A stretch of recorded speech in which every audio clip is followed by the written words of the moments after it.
δεν θα ήταν καθόλου υπερβολή να χαρακτηρίσουμε ως εντυπωσιακά τα αποτελέσματα των στρατιωτικών επιχειρήσεων που συνεχίζει να διεξάγει η ρωσική ομάδα δυνάμεων Ανατολή στις δύο περιφέρειες του Ντνίπροπετρόβσκ και τη Ζαπορίζια, αφού μέχρι στιγμής προχωρούν συνεχώς, καταλαμβάνοντας όλο και περισσότερα εδάφη και οικισμούς, με την ουκρανική πλευρά, παρά τις συνεχιζόμενες αντεπιθέσεις που πραγματοποιεί, να αδυνατεί να το σταματήσει και να υποχωρεί συνεχώς, οργανώνοντας ολοένα και πιο πίσω νέες γραμμές άμυνας, που όμως και αυτές σύντομα τις σπάνε οι ρωσικές δυνάμεις, τρέποντας τους Ουκρανούς στρατιώτες σε φυγή, καθώς οι πληροφορίες αναφέρουν ότι χρησιμοποιούν τρομερή συνδυαστική ισχύ πυρός, με βολές από μονάδες βαρέους πυροβολικού και ροκετοβόλων συστημάτων, συμπεριλαμβανομένων σε αυτά θερμοβαρικών,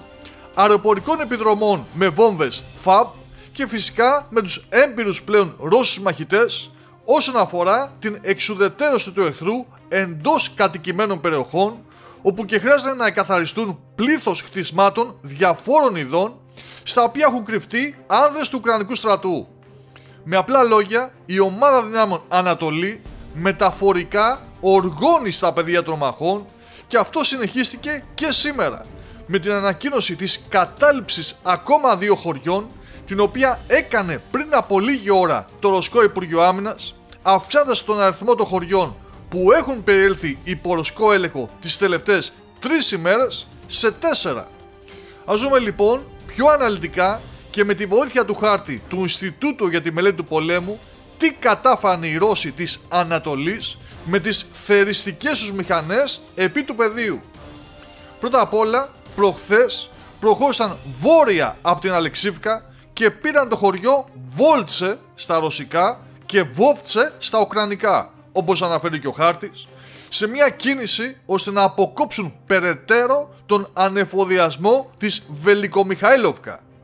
Σημειώστε ότι για το μπλε χρώμα στην Αλεξίβκα, δηλαδή για επιτυχημένη ουκρανική αντεπίθεση και ανακατάληψη του χωριού, εμείς δεν έχουμε καμία τέτοια πληροφορία. Προχωρώντας λοιπόν στη χθεσινή ημέρα, ανακοινώθηκε ότι οι ρωσικές μονάδες πήραν το χωριό Ρίπνε, νικώντας και εκεί τους Ουκρανούς που είχαν οχυρωθεί, αλλά τελικά δεν μπόρεσαν να κάνουν τίποτε.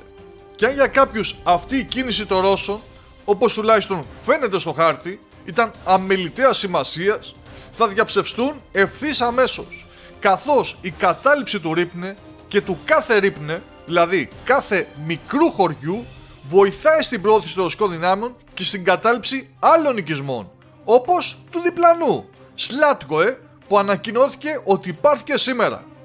Ναι, οι Ρώσοι τον πήραν και αυτόν, αφού όπως είπαμε οργώνουν και είναι ασταμάτητοι.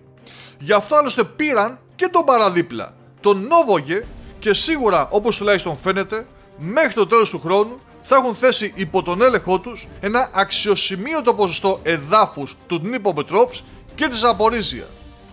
Μια ρωσική αρκούδα λοιπόν που μάλλον φέτος δεν θα πέσει σε χειμερή ανάρκη, αλλά θα προσπαθήσει να κυνηγήσει τις ουκρανικές δυνάμεις μέχρι και την πόλη Ζαπορίζια,